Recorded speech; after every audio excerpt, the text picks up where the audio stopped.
دریائے فرات دنیا کی قدیم ترین اور اہم ترین آبی گزرگاہوں میں سے ایک ہے۔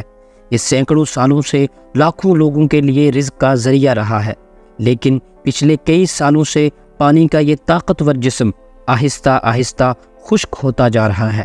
آخر وہ کیا اسباب ہے جس سے فرات کے پانی میں مسلسل کمی واقع ہو رہی ہے؟ دریائے فرات کی تاریخ کیا ہے اور توحیدی مذاہب سے اس دریا کا کیا تعلق ہے؟ ان تمام سوالات کے جوابات ہم آپ کو بتائیں گے اس ویڈیو میں۔ شروع کرنے سے پہلے ہمارے یوٹیوب چینل کو لازمی سبسکرائب کریں۔ ناظرین، دریائے فرات مشرق وسطیٰ کے سب سے مشہور دریاؤں میں سے ایک ہے اور جنوب مغربی ایشیا کا سب سے طویل دریا ہے، جس کی لمبائی 2800 کلومیٹر ہے۔ یہ دو دریاؤں کارا اور مراد سے مل کر تشکیل پاتا ہے۔ دریائے فرات ترکی سے ہوتا ہوا جنوب مشرقی شام سے عراق میں ابو کمال کے مقام پر داخل ہوتا ہے۔ خبور اور بلخ دریا مشرقی شام میں دریائے فرات میں گرتے ہیں۔ اس سے نیچے آتے ہوئے دریائے فرات میں کوئی مزید دریا نہیں گرتا۔ جنوبی عراق کے شہر بصرہ کے شمال میں دریائے فرات دریائے دجلہ میں گرتے ہوئے شط العرب نامی ڈیلٹا بناتا ہے اور دونوں دریا خلیج فارس میں جا گرتے ہیں۔ نہر فرات کے کنارے ترکی کے مشہور شہر سامسات، بیرا، ارزنجان اور کیبان جیسے بڑے شہر واقع ہیں۔ اسی طرح شام کے بڑے شہر جرابلس، الثورہ، دیر زور، الرقہ، المیادین وغیرہ واقع ہیں۔ اسی طرح عراق کے بڑے شہر الہندیہ، کربلا، الدیوانیہ، الشامیہ، الکوفہ، السماوہ، الرمادی نہر فرات سے جڑے ہوئے ہیں۔ اپریل سے مئی کے مہینوں میں دریائے فرات کا پانی ڈرامائی طور پر بڑھتا رہتا ہے، جبکہ گرمیوں اور موسم خزاں میں اس کا پانی کم ہو جاتا ہے۔ دریائے فرات کے کنارے بہت سی تہذیبوں نے جنم لیا۔ اس کی سب سے اہم تہذیبوں میں سے ایک میسوپوٹیمیا کی تہذیب تھی، جس کے اثرات آج بھی موجود ہیں۔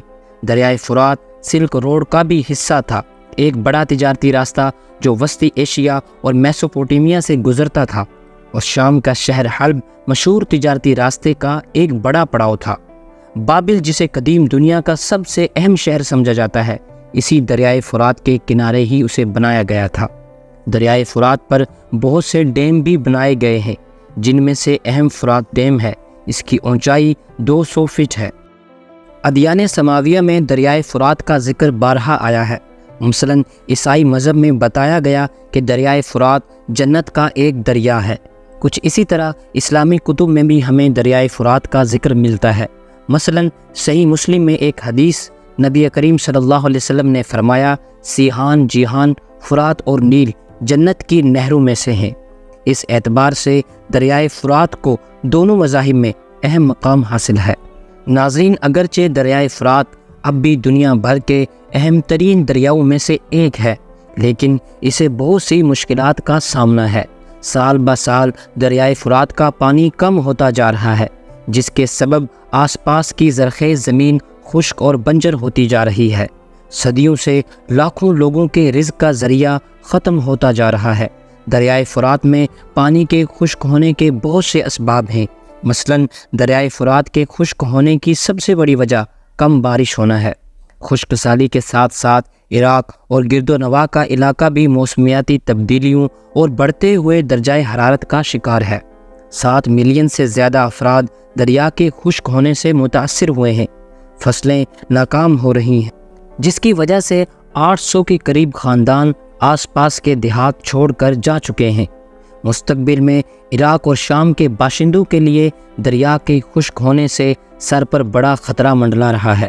ایک رپورٹ کے مطابق 2040 میں دریا کا پانی ختم ہو جائے گا۔ اس خطرے سے نمٹنے کے لیے سالوں سے بہت سے پروجیکٹ پر کام بھی جاری ہے، لیکن ابھی تک بہترین حل نہیں مل سکا جس سے اس بڑے خطرے سے نمٹا جائے۔ تو ناظرین، یہ تھی دریائے فرات کے متعلق اہم معلومات۔ کچھ یہی حال دریائے دجلہ کا بھی ہے، جس پر ہماری ویڈیو آپ کو ہمارے یوٹیوب چینل پر مل جائے گی۔ ویڈیو اچھی لگی ہو تو ویڈیو کو لائک، شیئر اور ہمارے یوٹیوب چینل کو لازمی سبسکرائب کریں۔ شکریہ۔